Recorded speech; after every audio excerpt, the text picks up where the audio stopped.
kita masuki bulan Ramadan, mari kita jalani puasa ini dengan tetap sehat, dengan menjaga nutrisi gitu ya. Baik pada saat sahur maupun berbuka harus kita penuhi gitu ya. Jadi kalau orang-orang berpuasa kemudian dia malas berolahraga, ini juga salah. Iya, betul. Berolahraga itu sangat penting sekali, apalagi pada pasien-pasien yang butuh olahraga, pada pasien diabetes misalnya, hipertensi, maka ini harus tetap dilakukan walaupun nanti waktunya dirubah. Yang tadinya olahraga itu pagi kemudian jadi sore misalnya. Jadi asupan cairan ketika nanti berbuka dan sahur itu yang betul-betul harus diperhatikan. Karena pada orang tua itu sensasi hausnya juga sudah berkurang dengan seperti orang muda. Jadi kadang-kadang tidak mau minum sama sekali nih.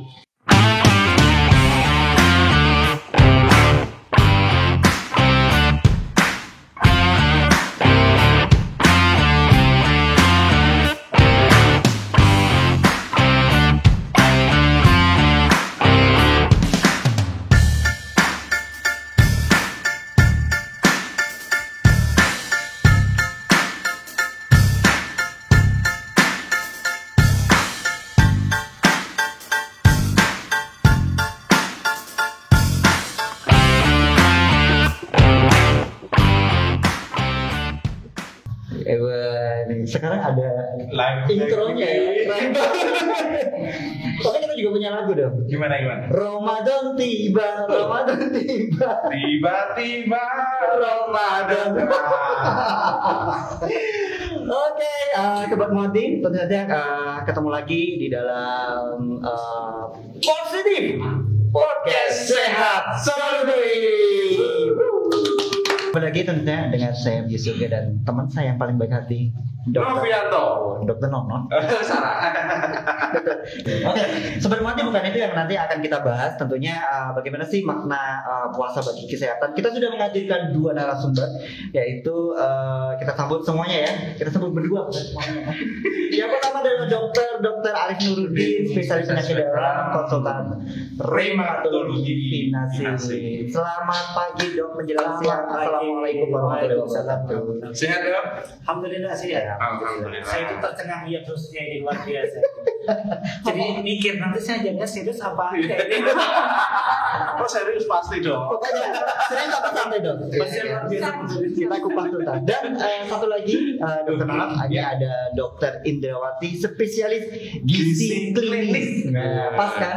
Satunya dokter penyakit dalam, satunya gizi klinis ya kan. Nah, ini nanti akan kita kupas tuntas. Selamat siang. selamat siang. Assalamualaikum. Apa kabar Dok, sehat ya? Alhamdulillah. Luar biasa. Luar biasa ini hostnya ini. Pokoknya ambiar gitu ya. Ya. Baik Dok, kebetulan kan kali ini kita mau masuk di bulan Ramadan ya Dok ya. Karena yang kita angkat ini adalah makna puasa untuk kesehatan. Kita tanya ke siapa dulu nih? Dokter Arif aja ya? Dokter Arif dulu ya. Oke. Kebetulan nih Dokter Arif ini kan bulan Ramadan ini momen yang paling spesial bagi seluruh umat Islam sedunia, bukan di Indonesia tapi sedunia. Dan tentu saja tuh apa saja sih Dok? Mungkin kan persiapan kita bicara di konteks di kesehatan ya Dok ya. Persiapan apa saja yang mungkin untuk kita menjalani puasa Dok? Nah, Baik, Dokter Yus ya. Dokter anestesi berarti. Jadi kalau Ramadan ini dalam konteks agama mungkin sudah banyak dibahas ya sama para ustadz ya. Jadi kalau dari sisi kesehatan kita tahu bahwa Ramadan merupakan kegiatan ibadah fisik ya Dok. Lebih banyak fisik ya, jadi fisik maupun rohani sebenarnya, tapi kita bahas fisiknya ya. Jadi dibutuhkan sebuah stamina yang memang betul-betul sangat fit ya. Sehingga langkah-langkah yang dilakukan ya tentunya kita mempersiapkan supaya stamina jadi fit betul itu ketika Ramadan. Jadi mungkin makan makanan bergizi, nanti mungkin Dokter ahli gizi ini sudah ahlinya ya menjelaskan itu. Kemudian olahraga kita lakukan teratur, menghindari stres ya. Kemudian menghindari stres salah satu adalah dengan kita merasa senang dengan datangnya Ramadan, insya Allah sudah akan membuat kita jadi fit ini. Semangat itu akan menumbuhkan rasa kesehatan badan yang sangat fit insya Allah. Jadi paling tidak ada persiapan khusus dari sisi kesehatan, tetapi memang Kalau buat orang-orang yang memang menderita penyakit tertentu, itu misalnya harus konsultasi penuh dengan dokternya. Ini misalnya kayak penyakit diabetes ya, penyakit hipertensi, bagaimana sih cara minum obatnya, bagaimana cara pola makan supaya tidak mengganggu penyakitnya, kan penting itu ya dok. Jadi buat kami sih kalau dari orang-orang yang mau saja memang bagaimana melakukan langkah-langkah supaya menjadi fit ya. Tapi kalau orang yang memang punya penyakit ya mesti konsultasi dengan dokternya. Bagaimana kan akan ada perubahan pola minum obatnya ini dokter Mas Pius ya. Yang tadinya misalnya harus diminum 3 kali, bagaimana ini dok? Oh misalnya jadi 2 kali atau nanti 3 kali di malam hari dan seterusnya. Jadi mesti kita persiapkan dengan sangat matang. Saya kira itu dok, tidak ada yang khusus banget sih untuk Ramadan ini dari sisi kesehatan. Kalau dari segi gizi gimana ini? Ya. Persiapan apa aja?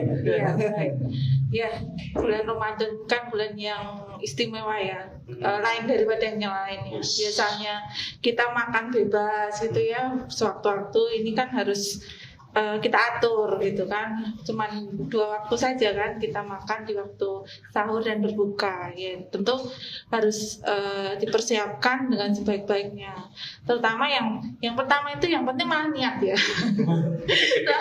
Itu kan kalau diniati nanti kita dengan perubahan makan seperti itu ya nanti jadinya kayak Mas Bius yang waktu kecil itu ya, nyolong-nyolong kita banget ya.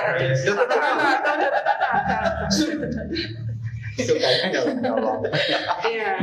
Kemudian yang kedua tentu seperti yang diungkapkan Dokter Arif tadi, memang harus butuh kondisi fisik yang fit ya dok ya, kondisi yang fit. Kemudian nanti untuk mendapatkan kondisi yang fit itu tentu harus didukung dengan nutrisi yang baik gitu ya, nutrisi yang mencukupi seperti itu. Kemudian juga untuk mencukupi nutrisi itu juga mau nggak mau kita harus mempersiapkan logistik juga berarti ya. Penting ini ya. Karena harus terpenuhi nutrisi selama Ramadan kan harus terpenuhi. Jadi agar kita yang sehat juga dapat menjalannya dengan baik. Kemudian untuk orang-orang yang dengan penyakit khusus itu tadi juga bisa menjalankan puasa dengan penuh seperti itu ya dok.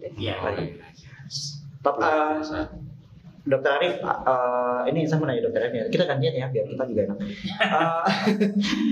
Saya pernah mendengar itu puasa itu menjadi ada statement kalau kamu sakit berpuasalah. Nah, pernah dengar nggak? Puasa adalah obat. Puasa adalah obat.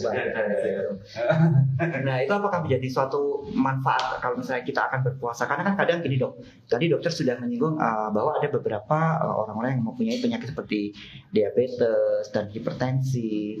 Nah, itu kan mungkin yang paling bisa dikatakan itu hari pertama, hari kedua itu kan kaget ya, atau mungkin bisa dikatakan tiba-tiba biasanya makan teratur, tiba-tiba ini harus makan seperti itu.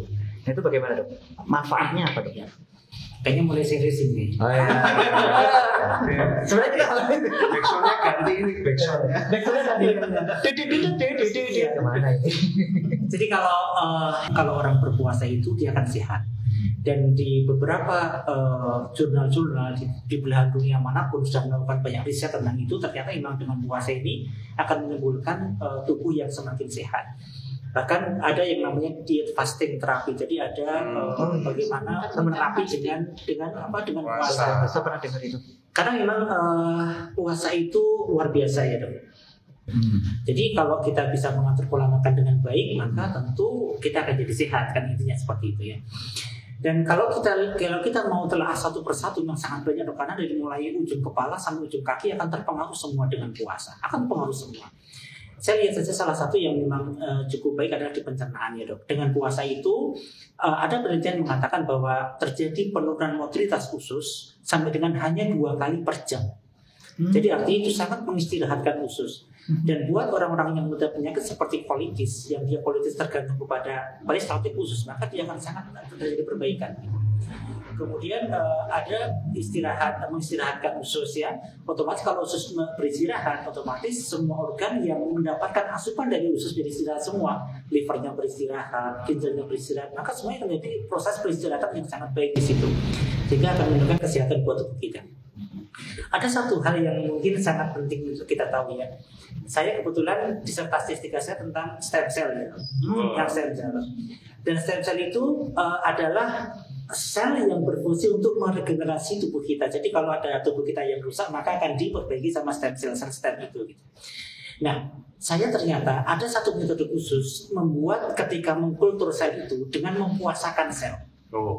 Ketika sel itu dipuasakan dibandingkan dengan yang tidak dipuasakan, ternyata terjadi produksi growth factor yang sangat banyak pada sel yang dipuasakan. Ada hepatocyte growth factor, ada insulin growth factor ya, kemudian ada derived factor dan lain sebagainya. Yang ini semua berfungsi untuk meregenerasi sel-sel yang rusak. Berarti semakin orang itu berpuasa, semakin banyak proses regenerasi sel, perbaikan sel. Sehingga memang betul bahwa orang yang rajin puasa itu menjadi awet muda misalnya, karena memang regenerasinya luar biasa gitu. Regenerasi luar biasa. Kemudian maka ini salah satu hal yang saya amati betul ketika saya mengkultur sel, secara tidak sengaja saya lihat ternyata growth factor sangat tinggi sekali munculnya. Padahal growth factor ini memang dipakai buat regenerasi sel semuanya gitu. Jadi secara umum saya sampaikan bahwa memang betul bahwa puasa itu secara kedokteran memang terbukti akan sangat baik buat tubuh kita, buat baik orang yang normal ataupun orang yang berpenyakit. Dia akan ada jurnal mengatakan menurunkan angka kardiovaskular event. Jadi kejadian penyakit-penyakit kardiovaskular jantung, aterosklerosis akan turun drastis dengan puasa. Pada pasien diabetes tidak usah diceritakan lagi, jelas dia akan sangat menstabilkan kadar gula darah ya. Hipertensi pun juga akan menjadi baik dengan puasa dan semuanya akan jadi baik semua. Kalau mungkin kita akan bahas secara ilmiah tidak akan sampai waktunya ini sama dokter karena sangat banyak sekali. Tapi dia memang banyak sekali jurnal penelitian di luar negeri yang menyampaikan bahwa yang sudah fix ini bahwa puasa ini sangat baik buat kesehatan ya. Dan itu seiring juga dengan pendapat dari agama kan, dari sisi agama juga sama. Jadi memang pasti sangat baik buat kesehatan kita. Saya kira itu. Dan alhamdulillahnya pada kali ini kita kedatangan narasumber yang selain penyakit dalam juga peneliti. Ustaz ya. Oh ya. Sebenarnya nggak cukup. Saya itu ngomongnya juga ada takut salah ini. Jadi selain Kita dapat ini ya, kita dapat dua ini loh, dua manfaat loh. dan dari dasar agama dan dari dasar kesehatan juga ya, luar biasa sekali ya. Tapi Dokter Arif, kalau misalnya kita berpuasa itu kan ada juga yang mengatakan itu proses healing gitu, menjadikan suatu proses healing. Biasanya proses healing itu kan ada regenerasi, tadi dikatakan regenerasi sel-sel ya. Nah, waktu regenerasi sel itu apakah nanti di saat ini ya, saya beberapa kali baca puasa itu mungkin hari pertama, hari keempat itu nanti kan akan menjadikan kayak proses healing perubahan sel. Nah itu ada efek di tubuh mungkin nggak lemas kayak ini. Tapi nanti biasanya kan orang berpuasa setelah 5 hari, 4 hari itu udah terbiasa seperti itu. Emang itu efeknya seperti itu. Itu. Iya, memang ada satu proses adaptasi pada tubuh. Kalau masalah proses healing kemudian kalau orang-orang yang cuman itu kan memang belum ada penelitian riset yang sampai betul ya. Tetapi gini, jadi puasa itu tetap harus kita evaluasi betul kan. Dan kita mesti buat orang-orang yang menderita penyakit tertentu itu kan mesti konsultasi dengan dokternya ya, karena ada beberapa penyakit yang memang tidak boleh puasa ini gitu kan. Jadi memang secara medis jangan puasa dulu, jadi kita ikut ahlinya gitu. Jadi artinya jangan mengatasnamakan bahwa karena berpuasalah kamu maka kamu akan sehat, maka semua yang sakit berpuasa semua. Seperti itu ya. Jadi mesti kalau masalah penyakit kan ahlinya kan dokter ya, Pak. Jadi mesti kita tanya kepada dokter masing-masing, bisa nggak berpuasa? Oh ini baik, oh ini jangan puasa dulu. Maka ya sudah kita tidak berpuasa dulu. Dan itu diperbolehkan secara syariat gitu. Jadi kenapa Islam itu sangat lunak, sangat lembut? Karena seperti itu. Orang yang memang tidak mampu karena sakit dia tidak usah berpuasa dan itu rusak. Rusak itu artinya kalau kita mengerjakan itu ya kita berpahala karenanya gitu loh Pak. Jadi artinya kita mesti betul-betul perhatikan bahwa tidak serta-merta semua penyakit dengan puasa pasti akan baik, tidak. Ada beberapa penyakit yang memang tidak boleh, maka itu diperbolehkan tidak berpuasa. Ya, jadi jangan memaksakan diri dengan puasa karena saya harus beribadah ini, padahal ada ibadah lain seperti Allah sudah berikan keringanan, kenapa tidak dipakai gitu kan, harus dipakai. Jadi saya kira seperti itu. Terus penyakit apa aja dok yang tidak boleh berpuasa itu?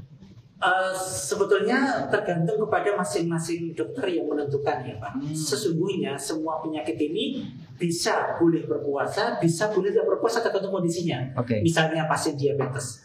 Diabetes itu adalah boleh berpuasa secara umum, tetapi ada beberapa kondisi yang tidak diperbolehkan. Misalnya diabetes dengan nefropati DM yang sudah parah misalnya. Diabetes dengan ischemic heart disease yang cukup parah yang betul menentukan kalau dia puasa dia akan kolapsi. Maka jangan berpuasa. Seperti penyakit yang lain juga sama, penyakit autoimun misalnya. Penyakit autoimun itu ada level yang ringan sampai level yang berat. Kalau yang level ringan tidak ada masalah berpuasa kan. Tapi ketika dia pada level-level yang berat, yang dia membutuhkan asupan cairan cukup banyak misalnya, maka tidak boleh berpuasa. Jadi sesungguhnya masalah penyakit ini memang kita tanyakan kepada ahlinya, Mas Yus, Pak Dr. Ronald ya. Kalau memang ahli yang mengatakan jangan berpuasa dulu karena alasan begini-begini, ya kita itu tidak usah berpuasa. Karena yang paling tahu kan masalah itu kan dokter ya. Jadi tidak ada penyakit tertentu pasti tidak boleh berpuasa, tidak. Jadi kecuali kalau memang penyakit yang pikun misalnya, penyakit yang sudah sepsis berat itu beda lagi. Tapi kalau penyakit secara umum sih tergantung dokternya ya, tergantung levelnya dia masih ringan atau sampai dengan berat gitu. Saya kira seperti ini. Kalau dalam artian DM dengan nefropati misalnya, dia dengan DM ternyata sudah mengarah ginjal. Nah itu kalau misalnya apakah harus di cross check terlebih dahulu untuk ukuran dari ureum kreatinnya terlebih dahulu? Iya. Ada batasannya nggak dok? Ya. Misalnya kreatininya ini 3, jadi bapak ibu nggak boleh puasa dulu ya, karena harus memperbaiki gizinya atau bagaimana dok? Ya. Sekali lagi bahwa nanti dokter akan menentukan ya. Misalnya begini, pasien nefropati diabetes yang dia harus cuci darah misalnya, cuci darahnya harus ditambah dengan darah misalnya, maka ini secara syariat menjadi batal, tidak sah. Betul. Karena ada transfusi darah dari orang lain, gitu. Jadi itu memang tidak diperbolehkan. Pas sudah nggak usah puasa karena itu rusak gitu ya. Tapi buat nefropati diabetes yang memang dia kondisinya baik, kreatinnya belum sampai tinggi, belum lebih dari 7 misalnya ya, kemudian dokter mengatakan ini kondisi fit, ini boleh puasa, maka kita berpuasa.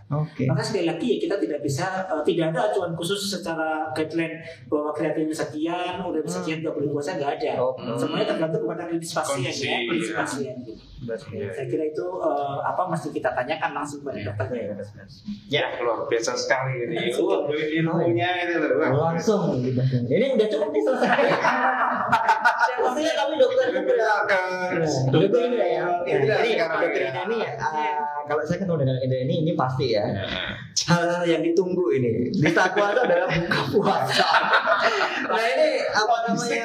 Ya pasti di saat puasa ini juga masyarakat euforianya bisa dikatakan orang-orang kalau bisa bilang kalau pas poso apa aja itu dijual pasti laku. Dijual pasti laku, luar biasa ya.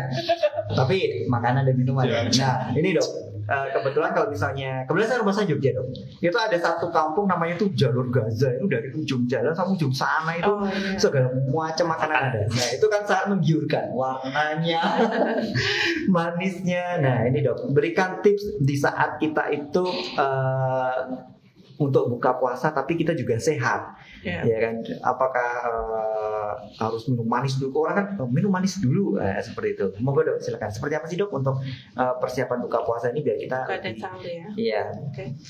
Jadi kan karena kita berpuasa itu kan dalam jangka waktu yang lama ya, dalam jangka waktu 8 sampai bahkan di luar negeri itu sampai 13 jam seperti itu ya. Itu kan bahkan ada yang lebih dari itu. Maka kan diperlukan persiapan nutrisi gitu kan, nutrisi. Jadi pada saat kita berpuasa itu tubuh itu tidak mengalami kekurangan gitu ya, terutama kekurangan untuk sumber energi seperti itu. Jadi waktu makan di sahur maupun di buka ini harus sangat-sangat diperhatikan gitu ya.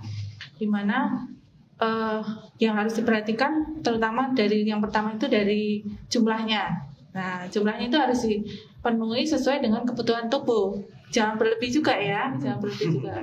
Dan kemudian dari proporsinya, kemudian dari komposisinya juga harus diperhatikan.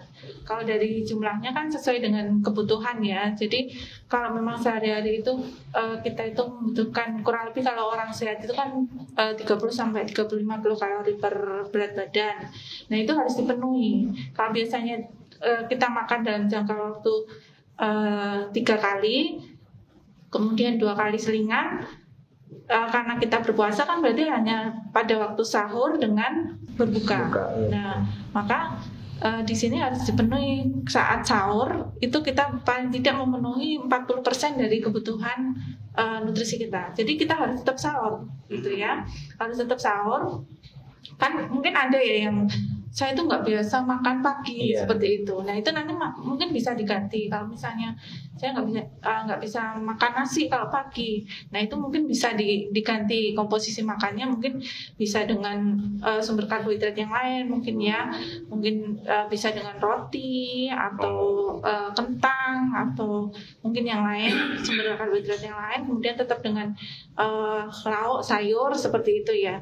Kemudian untuk berbuka, nah ini yang biasanya bahas dendam ya, biasanya bahas dendam gitu ya.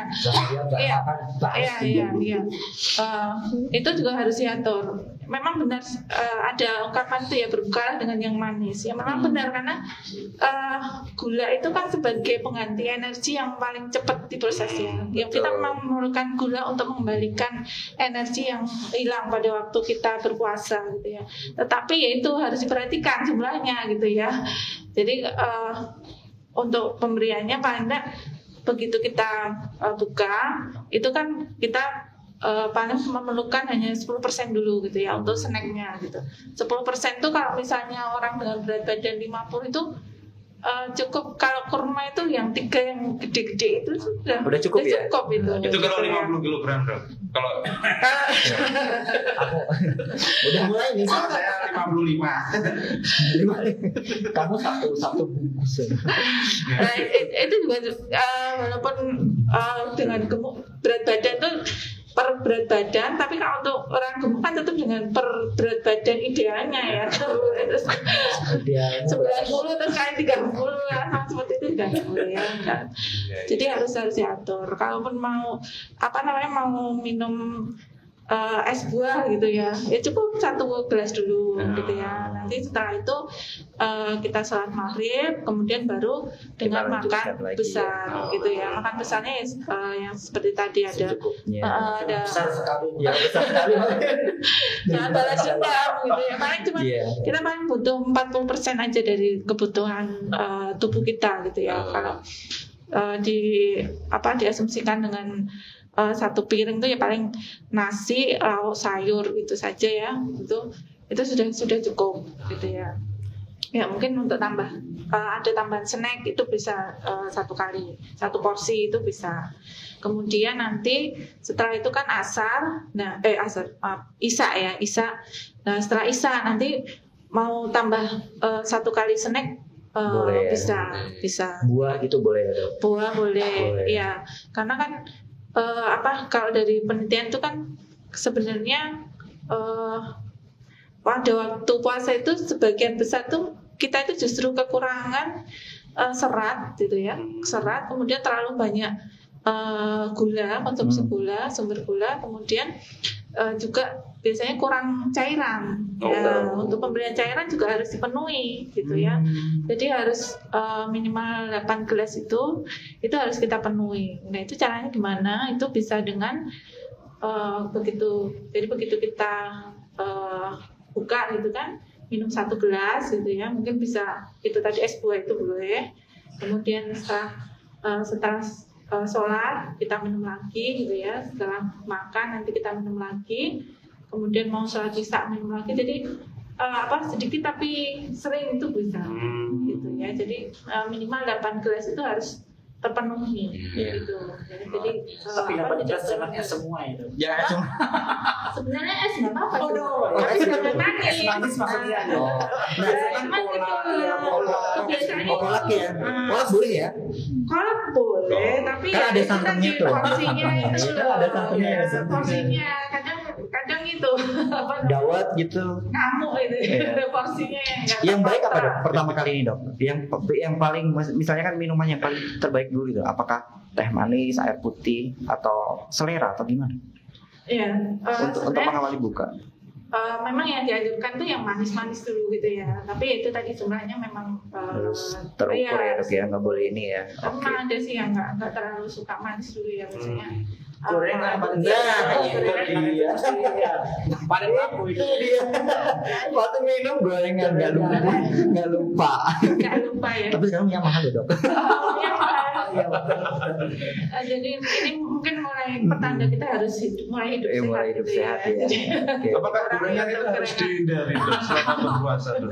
Maksudnya selama berpuasa, selama berbuka dan sahur. Mungkin ada nggak tadi kan kalau yang manis-manis yang untuk berbuka, terus ketika ada nggak yang harus dihindari gitu ya, yang pedes sampai gimana? Ya, terutama memang kalau untuk orang-orang yang punya gastritis ya GERD itu ya, memang kalau orang bilang itu ya memang harus dikurangi untuk yang memacu asam lambung ya, yang pedes-pedes, kemudian kayak lada seperti itu, kemudian yang menimbulkan banyak gas. Soda itu nggak boleh ya? Soda itu sebaiknya jangan dikonsumsi. Kemudian untuk ada kan biasanya kan kalau kita puasa itu kan asupan minumnya kurang ya, jadi sebaiknya jangan konsumsi kopi. Karena dia diuretik kan, dia bikin baru tahu, baru sebaiknya gitu ya. Semuanya yang kita suka menjadi makanya aduh salah ini kita pasti sama. Tapi gorengan masih boleh kok. Gorengan masih boleh itu statement itu kayak gitu. Gorengan boleh tapi ya itu tadi jumlahnya ya dok ya. Ya baik. Luar biasa. Ya berarti kan banyak banget yang harus dihindari ya, terutama soda. Ini sama lah baru tahu nih. Kita umur ini bertahun-tahun kopi ternyata. Ya. Kadang kan kita main nggak boleh, bukannya nggak boleh, dikurangi aja. Dikurangi. Yang tadinya sehari 15 kali jadi kurangnya 1 gelas doang. Ya baik, sangat bermanfaat sekali ya dokter Nonot ya. Ya ini untuk dokter Arif nih, terutama untuk lansia dok. Nah ini untuk lansia ini apa yang harus diperhatikan agar usia lanjut lansia ini berpuasa tuh nyaman gitu. Kadang kan ada beberapa yang mau dipaksain, akhirnya kan di tengah jalan ada sakit dan ini biar ya untuk lansia dok, apa yang harus diperhatikan sih agar puasanya itu menjadi nyaman? Ya jadi lansia itu kan memang seluruh fungsi organnya sudah tidak seperti orang muda lagi ya. Sehingga kita mesti melakukan agak berbeda dengan orang muda ini. Betul. Bahkan salah satu kriteria untuk bisa dilakukan bayar fidyah itu adalah ketika orang tua. Kan orang tua yang sudah sangat tua, lansia itu kan batasnya kan di atas 60 tahun sampai tidak terhingga kan. Sehingga kalau yang usia 90 tahun masih sudah banyak yang pikun, maka itu sudah boleh membayar fidyah tidak berpuasa gitu kan, karena dari sisi fisik maupun psikisnya juga sudah tidak siap ini.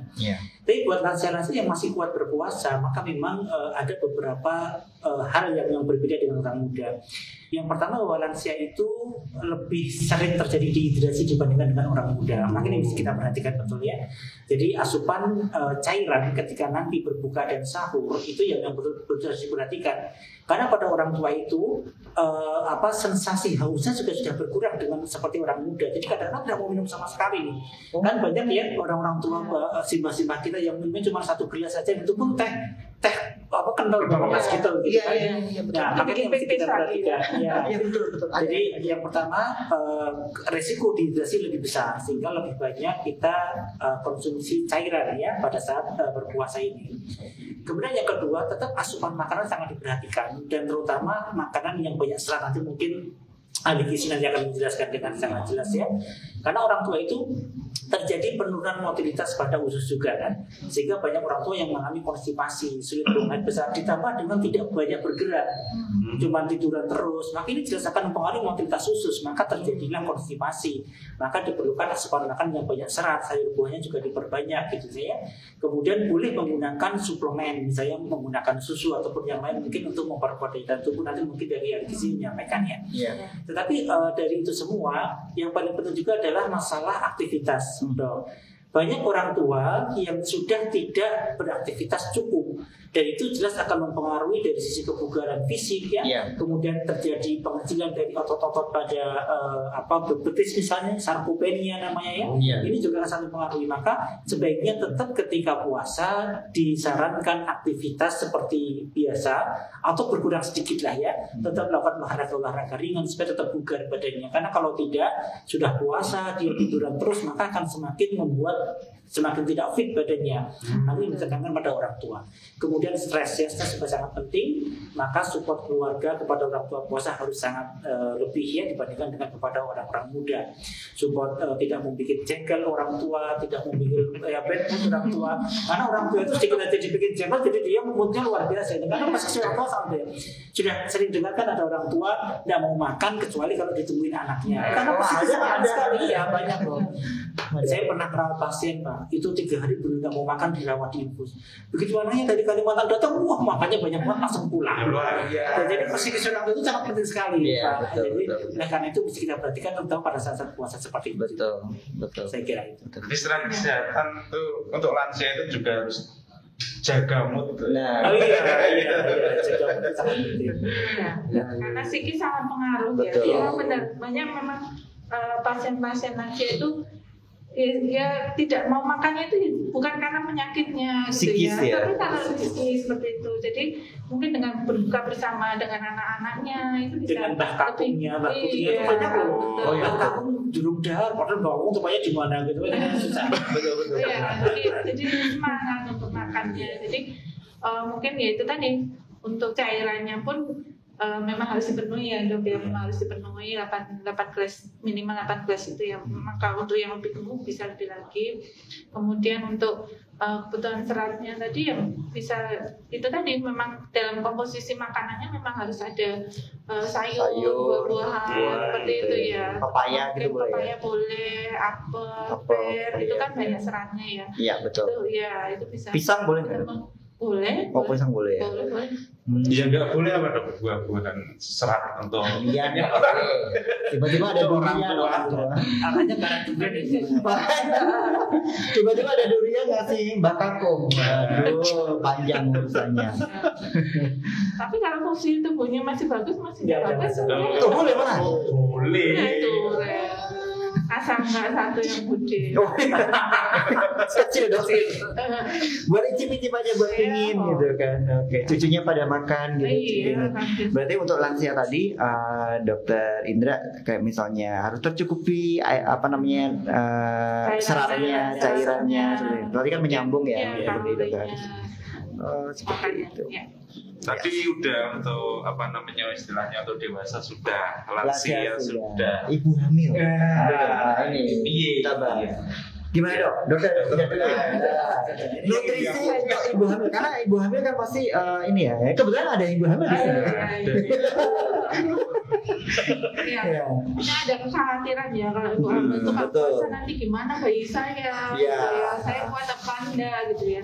Tapi ternyata di banyak penelitian yang meneliti tentang itu ternyata baik-baik saja gitu ya. Hasilnya banyak yang memang tidak menimbulkan bahaya untuk ibu maupun untuk bayinya gitu ya. Bahkan ada yang meneliti itu kalau ibu menderita diabetes gestasional, jadi kayak diabetes karena kehamilannya, itu justru kadar gula darahnya itu lebih terkontrol dengan puasa ini gitu ya.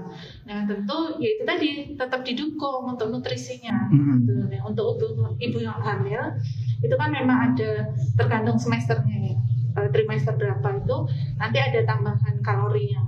Kalori yang semester awal itu mungkin dengan sesuai dengan kebutuhan orang normal biasa itu masih cukup. Kalau untuk sudah trimester 2-3 itu paling tidak butuh 300 kilokalori. Nah itu kan bisa ditambah mungkin dari susu, bisa gitu ya, mungkin dari cemilan seperti itu bisa untuk menambah kalorinya gitu. Jadi tidak masalah sebenarnya untuk ibu hamil maupun menyusui. Ibu menyusui juga boleh ya, karena kan ibu menyusui kan harus nutrisinya harus tercukupi untuk babynya gitu. Gampang lapar ya.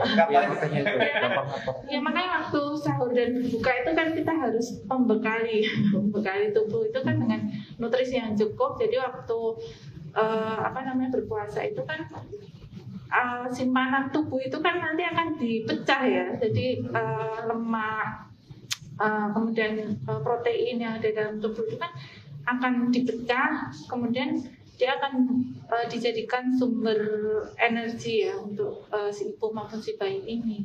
Jadi tidak masalah sebenarnya untuk berpuasa ya. Oke. Nah ini nih. Sekarang ke dokter Arif ini. Kita ganti ya. Tadi kita udah banyak banget informasi ya. Ibu menyusui, ibu hamil, boleh kok berpuasa gitu. Ini Meta mana nih Meta? Kenapa Meta kamu bisa berpuasa? Ya sekarang ini tanya dokter Arif nih. Tadi katanya dokter Arif itu bahwasanya kebiasaan jangan dirubah ya dok. Jangan boleh dikurangi sedikit ya.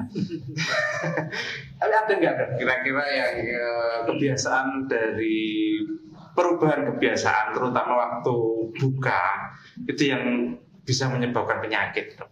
Iya. Ya, tadi menyambung dari dokter Indra juga ya bahwa makan yang terlalu kenyang itu kan tidak baik, terutama pada kondisi-kondisi yang terjadi masalah GERD misalnya. Karena pada GERD itu kan terjadi katup namanya gastroesofageal. Jadi antara isofagus dan gaster itu terjadi katupnya itu namanya gaping itu dia kayak melumut tidak kuat bentuknya. Sehingga ketika makanannya terlalu banyak maka akan potensi dia naik ke atas. Naik ke atas ini ke isofagus, ke kerongkongan, kemudian dia terjadi reflux seperti itu kan jadi masalah itu. Jadi rasanya sendawa terus, panas di dada, sampai pahit, sampai kemudian terjadi keluhan-keluhan GERD yang lainnya. Maka ini harus hati-hati sekali karena jelas akan menyebabkan GERD-nya semakin parah. Apalagi ditambah habis makan buka puasa, kemudian dia posisi terlentang, tiduran misalnya, lagi-lagi tapi buka puasa tiduran. Nah ini yang paling sering. Itu jelas akan terjadi reflux yang semakin parah, jadi terjadi GERD. GERD kalau terus-terusan terjadi, maka terjadi baret isofagus namanya, maka lama-lama terjadi bisa kanker isofagus ataupun yang lain-lain. Nah itu diperhatikan betul. Jadi makanya kan aturannya itu tidak boleh langsung tiduran dalam posisi setelah makan, apalagi makanya terlalu kenyang. Jadi bisa dirubah betul ya. Kemudian yang kedua, biasanya kalau orang-orang berpuasa kemudian dia malas berolahraga, ini juga salah. Iya, betul. Berolahraga itu sangat penting sekali buat apalagi pada pasien-pasien yang butuh olahraga, pada pasien diabetes misalnya, hipertensi, maka ini harus tetap dilakukan walaupun nanti waktunya dirubah. Yang tadinya olahraga itu pagi, kemudian jadi sore misalnya jam 5 untuk nunggu sampai buka ya. Maka bisa olahraga dengan jalan olahraga itu. Itu sangat baik. Ya. Kemudian kebiasaan lainnya lagi adalah terkena sinar matahari, Pak. Banyak orang-orang ketika puasa dia tiduran aja kan, tidak mau keluar kena sinar matahari dan lain sebagainya, nanti khawatir haus ya. Ini salah besar. Jadi tetap kita membutuhkan sinar matahari walaupun tidak terlalu ekstrim ya. Artinya kita keluar kena matahari terpapar sekitar 15 menit, saya kira sudah cukup, Pak. Iya, betul. Ya, jadi itu sangat penting. Jadi jangan terus diam saja di kamar, nggak keluar sama sekali, itu juga masalah ya. Yang paling penting itu. Kemudian mungkin pola makan juga mesti kita rubah betul ya, artinya tidak boleh makan langsung banyak, mesti sedikit tapi sering, itu sangat baik. Saya kira seperti itu. Berarti memang sahur kebiasaan, pasti kebiasaan kita berdua. Iya. Habis sahur tidur. Habis buka itu ya warak ya udah nggak terawih. Sering. Ya baik. Ini terkait ini Dokter Indra, terkait kalau misalnya puasa itu dengan diet, bagaimana dok? Kadang kan kalau udah diet ini pasti kan banyak, saat ini kan lagi ngetren nih diet, berbagai macam diet kayak gitu kan. Apa puasa itu keterkaitannya dengan diet bagaimana? Iya, jadi memang pada saat puasa itu kan tubuh kita kan tidak ada asupan gula ya. Betul. Terutama gula kan, karena untuk sumber energi utama itu kan dari gula. Nah, otomatis kan tubuh itu akan tadi yang saya bilang ya, akan mencari sumber energi lain dengan memecah lemak, protein. Nah, otomatis kan tubuh nanti lama-lama juga akan mengecil gitu kan, karena dipecah. Makanya biasanya orang-orang pada awal puasa itu kan akan turun berat badan agak banyak ya. Walaupun setelah itu kan tubuh akan menyesuaikan diri. Nanti mungkin nanti turun pun sedikit atau malah balik lagi gitu ya. Ya seperti itu. Ya memang dengan berpuasa ini akan bisa mengurangi berat badan gitu ya. Tapi kan kalau puasa Ramadan niatnya untuk diet kan sayang ya, maksudnya itu kan memang perintah gitu ya. Kalau lagi ngetren defisit kalori. Iya, memang ada dalam gizi itu ada intermittent fasting itu untuk menurunkan berat badan itu ada. Jadi memang pasien dipuasakan minimal 10 jam gitu ya. Kemudian dia dia akan makan setelah 10 jam itu ada metode seperti itu. Cuman ya itu kalau untuk kalau untuk puasa Ramadan ini sebenarnya penurunan berat badan ini ya bonus aja gitu ya.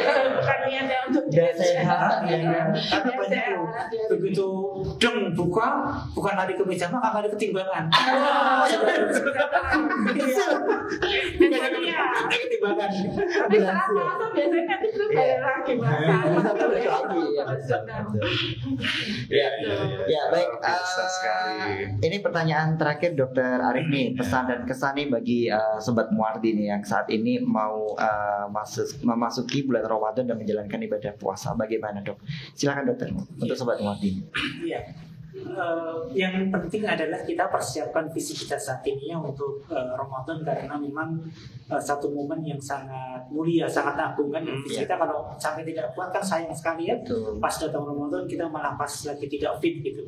Maka mulai sekarang dilatih dengan makan pola makan yang sehat, kemudian olahraga yang teratur, stresnya dikurangi ya. Kemudian buat teman-teman yang memang punya penyakit mulai konsultasi dengan dokternya nih. Jadi tetap harus konsultasi dengan dokter karena dokter yang paling paham kondisi pasien kan. Kalau saya ditanya dia boleh puasa nggak? Ya bisa boleh, bisa tidak. Maka yang benar adalah dokternya kan untuk mengatur pola makannya, bagaimana minum obatnya dan lain sebagainya. Saya kira memang kita persiapkan semuanya. Oke. Kira itu. Baik, terima kasih dokter. Dokter ini sekarang nih pesan-pesannya. Ya, buat Sobat Muardi sekalian, ini kita masuk di bulan Ramadan, mari kita jalani puasa ini dengan tetap sehat, dengan menjaga nutrisi gitu ya, baik pada saat sahur maupun berbuka harus kita penuhi gitu ya. Jadi untuk menjalani puasa ini pun kita bisa sampai